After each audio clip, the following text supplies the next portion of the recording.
After a very, very, very long time of medical breakthroughs when it comes to treating cancer, we had the story on Monday, and now we have this one right here. Cancer patients recover in 10 days. Was it the placebo effect? The placebo effect was also something that we talked about. And then we also talked about the nocebo effect in previous weeks as well. So if you want to take a look back at that, they're on the channel. They're there in some form or fashion, one of those playlists or something like that. But speaking specifically of these cancer patients recovering, what do we got here? An optimistic state of mind is beneficial to health. Well, all types of health. So not even specifically like medical health, okay, like your mental health, your overall well-being, okay. That just seems like a great way to go about this, okay. While a pessimistic one is harmful. Yeah, exactly. If you think bad things are going to happen to you, you're going to be making choices that lead to bad things happening to you. Simple as. Modern medicine has recognized the so-called placebo effect. However, you may not know that the human thoughts, emotions, and beliefs not only change the physical body, but to the extent that they can possibly reverse cancer. This seems a little bit, what's that goofy book? The Message, the something or other. I don't know. That's what all, like, the Oprah types like to say. You just think about it and you put it out in the universe and it'll help you. Yeah, no, I think chemotherapy and maybe monoclonal antibodies are a little bit more effective than just positive thoughts. It won't hurt, but then at the same time, if you're relying on that, ask Steve Jobs how all that worked. Anyways, a patient's terminal cancer disappeared rapidly due to a misunderstanding. Did somebody tell them that they had cancer, but then it later came out that, oh no, you're just a little bloated. Okay, 1957 paper titled Psychological Variables in Human Cancer. All right, I guess you could get away with such basic descriptions for medical papers at the time because it was 1957, after all. Published in the Journal of Projective Techniques, Bruno Klopfer, a well-known psychologist, recorded a bizarre medical case with a twist. Oh, like a little lime twist? I like that. Mr. Wright. You're going to tell me Mr. Wright thought his cancer away, huh? Okay. Was a terminal lymphoma patient with tumors as large as oranges in his neck, chest, armpits, abdomen, and groin.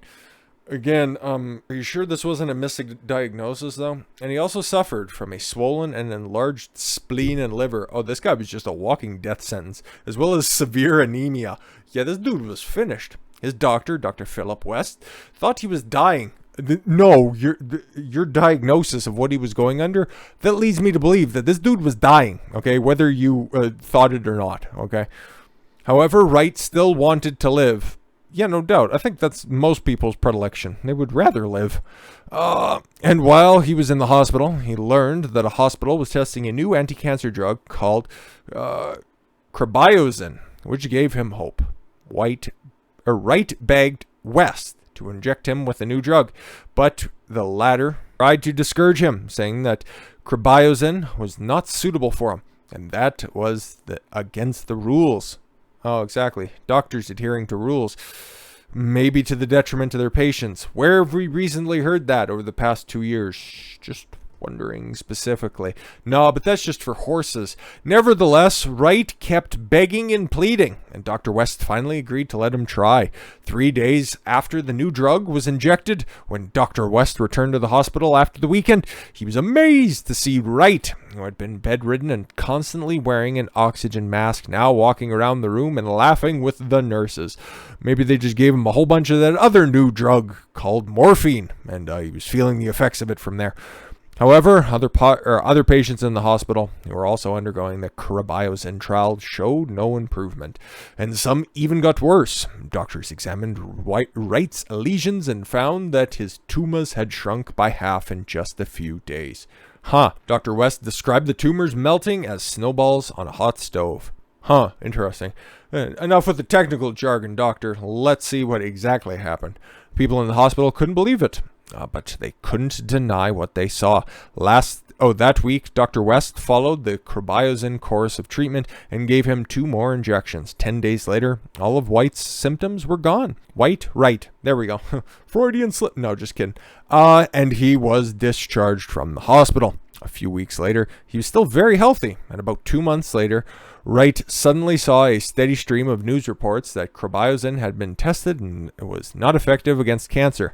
Wouldn't you just, again, what is this, mass media, mass psychosis going on here? His tumors quickly recurred, returning to their previous severity, and he was hospitalized again in a very depressed and sad state. Imagine that. Literally, the media is killing people, even back in 1957. Knowing Wright's optimistic nature, Dr. West thought that since there was no way to help him anyway, you might as well use him as a harmless experiment.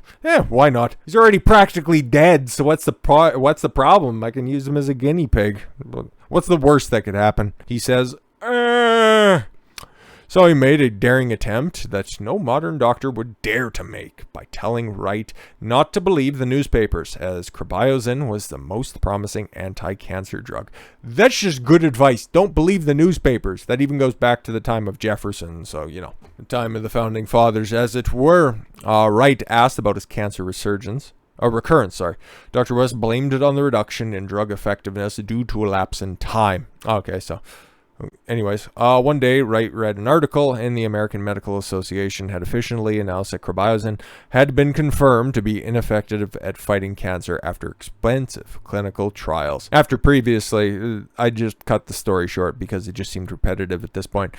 The doctor tried to get the effects of the carbazin trials. Okay, his goodwill, Wright's optimistic nature was exploited once again, and then he also, duplicated the results of the previous trial. Okay, and then afterwards, Wright's tumors recurred, and he was hospitalized again. This dude just needs to stop reading. Okay, if the doctor had an opportunity to treat him again, it should have went in with this other new experimental drug that just has to be injected through the eyeballs. That way, you'd keep this dude safe. Okay, and then also stay away from radios and just mean people, I guess. Rose had acute myelogenite, a form of leukemia. I don't want to seem too stupid, and was told by several doctors that she might not live for more than 2 weeks. How did she end up winning? During her treatment, Rose wrote the word "pure love" on every label on the injection vial, including chemotherapy dials. Her condition gradually improved, and she experienced no side effects from the chemotherapy. Wait, what? It's literally radioactive poison going into your body. Rose went on to live. That's terrific. Pessimistic lung cancer patient. Well, tell them the information and then just let them go have a smoke and contemplate what you're going to do. Maybe they'll have a different outlook on what you're trying to accomplish. In his book, Peace is the Way in Creating Health, How to Wake Up from the Body's Intelligence, Deepak Chopra, an American author on mind-body medicine, cites 2 sobering cases, both of which were on his patients. A young woman had a chest x-ray scan that revealed a shadow that looked like lung cancer but was not confirmed. Chopra reviewed her medical records, found the x-ray image more than 5 years ago, showed a slightly smaller shadow. Chopra speculated the former doctor might not have told her that the shadow was actually cancer. A 64-year-old long-term smoker, no symptoms of the disease, chest x-ray scan, large lesion, lower left lobe of the lung. A month later, he died of lung cancer. Oh, jeez. Chopra points out the cases like this show the cancer not only expands rapidly, leads to death in the patients not alerted to the danger. Yeah, no, exactly. Because you're unaware of what's going on in your body doesn't mean that it can't take you out at a moment's notice. It's like those people that, I don't want to pay attention to politics. It's all so nasty and awful. If you don't take an interest in politics, politics will take an interest in you. Okay, this isn't an appeal to that crowd that everything is political. I don't think everything is political. Okay, reading through this and previously, even before me bringing up politics, you probably didn't even think about it. But that's that same line of thinking. Okay, just to draw an analogy and try to connect a couple of dots for some people out there. Chopra calls the anti-placebo effect, the problem lies with the patient's thoughts. I have cancer and I'm going to die, and guess what? You're going to live out your wildest dreams, as it were. Intentions are closely linked to DNA. Wait, what? What can the human mind affect the physical body so quickly and dramatically? In fact, scientists have long discovered that human thoughts are reflected not only in the larger biochemical system, but also directly in the microscopic DNA, and that connection is completely independent of time and space. space. How ethereal. The following 2 experiments may give us some insight. Emotional changes are instantaneously reflected in DNA. New York Times bestselling author and engineer Greg Braden is not really that much of an accomplishment, who is dedicated to combining spirituality and science. If you look at some people who just pray at the altar of science, it might not be that much more work for you to do there, my guy. Author of the book, The Divine Matrix, a scientific experiment in the U.S. Army. Oh boy, we've heard about some Army experiments before. The experiment was designed by polygraph inventor Cleve Baxter. Oh, more you know. And published in the 1993 issue of Advances. The researchers collected biopsies from the subjects and placed DNA samples of the tissue in a chamber designed to measure the electrical changes in the DNA. At the same time, the subjects stayed in another room in the same building and watched a series of emotionally stimulating videos. The researchers monitored both the subject's emotional responses and the electrical changes in his or her DNA, and the results showed that when the subject experienced an emotional high or low, there was an immediate and intense electrical response in his or her DNA. Interesting. The researchers wanted to find out if there was connectivity between the subjects and their DNA was affected by distance. Therefore, they separated the subjects from their DNA by 350 miles and replaced the experiment, and the changes still occurred simultaneously. So, if you and your DNA are separated, they're going to change alongside you, regardless of you being in possession of said DNA? That's amazing. Really, really crazy stuff. The mind can change the shape of DNA strands.